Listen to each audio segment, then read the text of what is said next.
Ok, pas tous. Bienvenue sur la chaîne des panafricanistes par essence, par conviction et par excellence. Celle des citoyens kémites par nécessité et obligation de combat. Nous sommes une chaîne qui n'est guidée que par nos ancêtres et rien que par les ancêtres qui appartiennent à l'égrégore du monde noir. Par conséquent, nous ne croyons en aucun Dieu venu de l'étranger. Toutefois, cette vidéo n'est aucunement destinée à inciter à la haine ou à la violence, car nous menons un combat qui est d'abord et avant tout spirituel, intellectuel et démocratique. Ensuite, il est politique, géopolitique et géostratégique.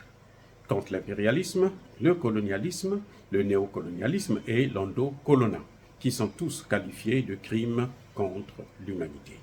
Nous menons ce combat sur la base du principe fondamental que nous avons hérité de nos ancêtres kémites, qui est celui de la Mahat, c'est-à-dire solidarité, vérité et justice. Vous êtes donc en droit de connaître la vérité et nous avons l'obligation de vous dire la vérité, rien que la vérité, afin que justice soit rendue au continent africain. Et ça, c'est notre modeste contribution dans cette noble lutte en faveur de la souveraineté, la dignité, la solidarité et l'unité africaine. C'est exactement ça que nous appelons le panafricanisme. Bien-aimés frères et sœurs, la France vient de suspendre les visas pour tout artiste originaire du Mali, du Burkina Faso et du Niger. La France a décidé que même les centres culturels français dans ces pays ne doivent plus être subventionnés. Il faut arrêter ça. Très bien. Il y a beaucoup de gens qui se plaignent. Moi, je dis c'est bien. C'est bien que la France puisse interdire les artistes africains de partir faire danser les Français. Qu'est-ce que ça... Écoutez, ça nous fait ni chaud, ni froid. Au contraire, c'est une très très bonne idée. Parce que vous savez quoi? Les Français pensent que les petits visas qu'ils donnent à 2-3 artistes d'un pays leur donnent le droit de coloniser tout un pays, de piller toutes les matières premières de ce pays-là. Non, non, non, non, non, non. Il y a des artistes vendus en Afrique, malheureusement. Il y a beaucoup des artistes vendus. Il y a beaucoup des artistes non engagés. Hein? Et nous saluons, par la même occasion, l'attitude de Maître Gims, qui a refusé d'accompagner Emmanuel Macron au Congo démocratique. On a voulu le prendre pour l'amener, pour aller faire la joie d'Emmanuel Macron.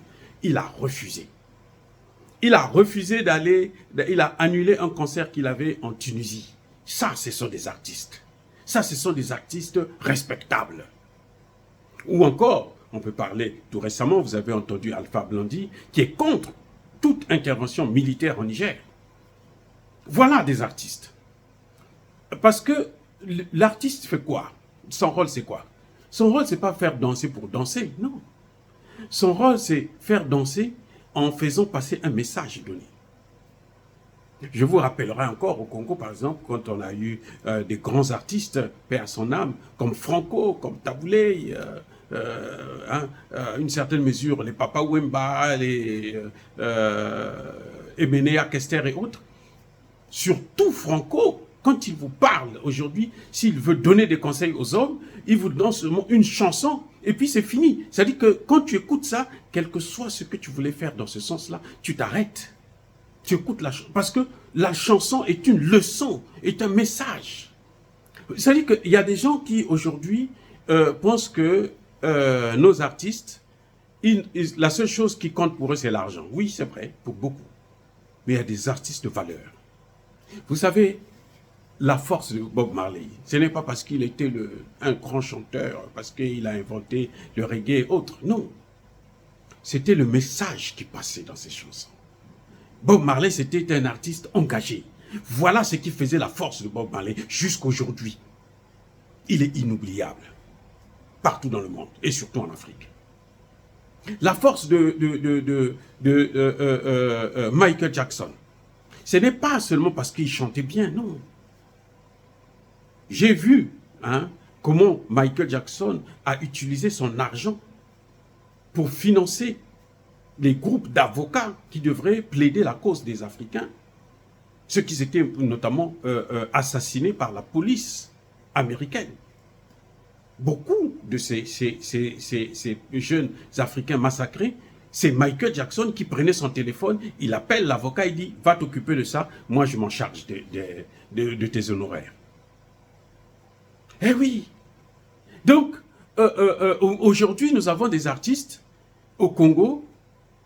Ils savent que le Rwanda est en train de ravager le Congo, mais ce sont eux les premiers à aller organiser des concerts au Rwanda, faire danser les Rwandais pour dire aux Rwandais « Oh, c'est beau ce que vous avez fait, c'est beau de venir tuer. » Donc, 15 millions de morts par la faute du Rwanda et des autres, des Occidentaux notamment, qui sont les maîtres du Rwanda.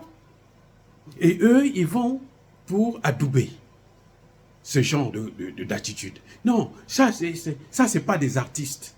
Ils peuvent chanter très bien, ils peuvent être riches, mais nous, on s'en fiche éperdument, puisqu'ils ne font vivre personne. Ils ne donnent l'espoir à aucune personne. Et quand ils vont mourir, on va les oublier. La chanson n'aura plus de valeur. Vous voyez, un artiste aujourd'hui, c'est un porteur d'un message. L'artiste est même, un vrai artiste, il peut être plus puissant qu'un homme politique, qu'un président. Parce que le message qu'il donne là, son message va partout. Ça rentre à l'intérieur. Ça pénètre les cœurs. Et il y a des artistes qui en profitent pour aller boire la bière avec Emmanuel Macron. À Bandal, le quartier des bandits, pour montrer qu'eux, ils sont des grands artistes, parce qu'ils sont avec Emmanuel Macron. Mais Emmanuel Macron, c'est un escroc, c'est un vaurien. D'ailleurs, il est venu au Congo démocratique pour faire quoi? Pour humilier Tshisekedi. Comme il a vu qu'il n'a pas eu les matières premières, les Américains étaient passés avant lui, ils avaient déjà tout pris. Et ils ne savaient plus quoi faire. Vous voyez, donc quand vous voyez ça, ça pour moi, ce ne sont pas des artistes. Ce sont des minables. Je suis désolé, mais ils ont beau chanter, faire danser la jeunesse, ils ont beau chanter, mais c'est pour ça d'ailleurs, vous avez vu, ils ont fait les éloges de Ambak, qui était le premier à rentrer à la présidence pour prendre Laurent Gbagbo, à humilier Laurent Gbagbo. Eh oui, et voilà le prix. On a fait ces éloges, on a chanté. Qu'est-ce qu'on apprend après? Que c'était un dealer, un vendeur de drogue, un trafiquant de haut niveau. C'est comme ça qu'il faisait son argent. Et c'est cet argent-là qu'il donnait aux artistes. Et certains artistes travaillaient même pour lui. Pour, comment dirais-je, distribuer la drogue.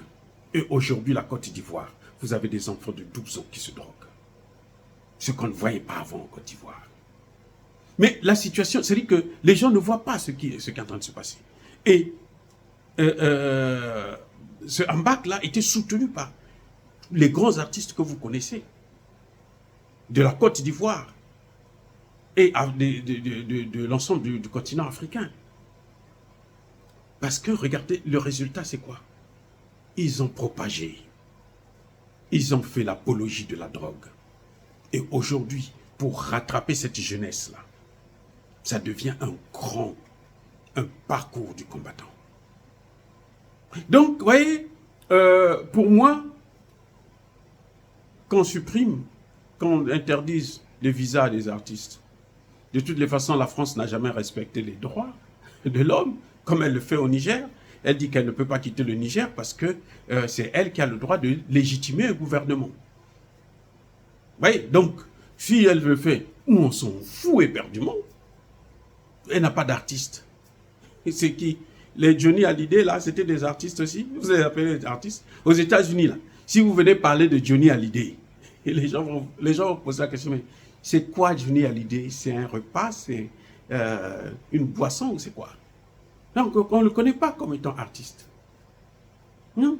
Michael Jackson est venu à Paris pour un concert. Johnny Hallyday a voulu seulement animer. Hein? Avant que Michael Jackson arrive là, il devrait animer au moins pendant 30 minutes ou 1 heure. Michael Jackson a refusé. Parce que c'est lui donner trop de pouvoir. C'est faire de lui un artiste maintenant. Vous voyez? Donc, les Français n'ont pas d'artistes, donc on ne peut pas les attendre au Mali, au Burkina ou au Niger. On ne peut pas les attendre. On n'en a pas besoin. Ils n'en ont pas, c'est clair. Maintenant, ils pensent qu'on va nous faire le chantage. On ne peut pas faire le chantage à un État à travers ces artistes. Non. Les artistes maliens, burkinabés et nigériens, vous devrez comprendre une chose. C'est une bonne chose que la France puisse suspendre les visas pour vous. Allez-y dans d'autres pays. Allez-y ailleurs. Allez-y aux États-Unis, allez-y en Turquie, allez-y en Chine, allez-y en Corée du Nord. Allez-y partout où vous voulez.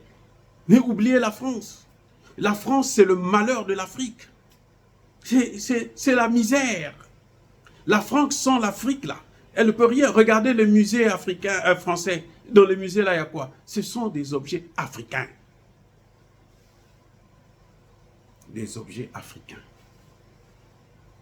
On en compte par dizaines de milliers qu'il y a en France, en Allemagne, en Angleterre, aux États-Unis. Je dis bien des dizaines de milliers d'objets d'art africains. Et maintenant, pour nous remettre ça quand on demande, ils nous disent non, vous n'avez pas de musée. Comme si lorsqu'ils étaient venus là, ils avaient trouvé ça dans leur musée. Ce n'est pas dans leur musée que ça se trouvait. C'était en Afrique. Ils ont pris ça, ils ont amené, et ils nous disent que nous, on ne peut pas les conserver. Nous, on n'a pas les moyens de les conserver. Vous voyez un peu comment c'est tellement malhonnête. Même quand on est escroc là, c'est pas comme ça qu'on fait. Eh oui, c'est pas comme ça. On entend ici et là que bon, la France a rendu quelques objets d'art au Bénin. Combien? 25 objets d'art sur 3000, sur 10 000? Ne vous moquez pas des gens. On se moque de qui là? Patrice Talon lui-même a reculé et dit, il faut que certains objets d'art restent en France là-bas, comme ça on va les voir. Parce que si ça est au Bénin, personne ne peut les voir. Mais eux, ils ont vu ça où? Ils ont eu ça où? Ils ont volé ça où? En Afrique, au Bénin. Vous voyez? Et c'est un président béninois qui va vous dire que non, non, non, non, non, d'autres objets doivent rester là-bas. Non, et la France ne connaît rien dans la culture.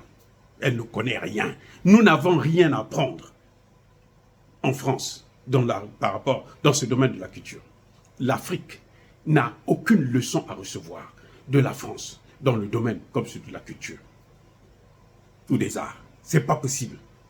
La France ne peut rien, elle n'en a pas d'ailleurs.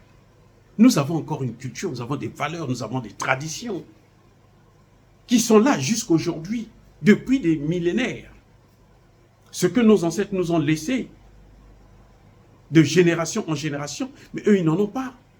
Donc, on s'en fout éperdument à la rigueur que la France puisse se comporter comme ça, et c'est nettement mieux. Dire cela, c'est inciter à la haine ou à la violence, non. Yaba colère, encore une fois de plus, bien-aimés frères et sœurs, soyez bénis, abondamment bénis, par le Dieu des Kémites et par nos ancêtres angélisés. Mais que tous ceux qui persécutent le continent africain le pillent et le déstabilisent, qu'ils soient noirs, blancs, chinois, arabes, indiens ou qui qu'ils soient maudits, punis, foudroyés, neutralisés, écrasés, effacés par ce Dieu des Kémites et par nos ancêtres angélisés. Vive l'Afrique éternelle, j'ai dit et j'assume.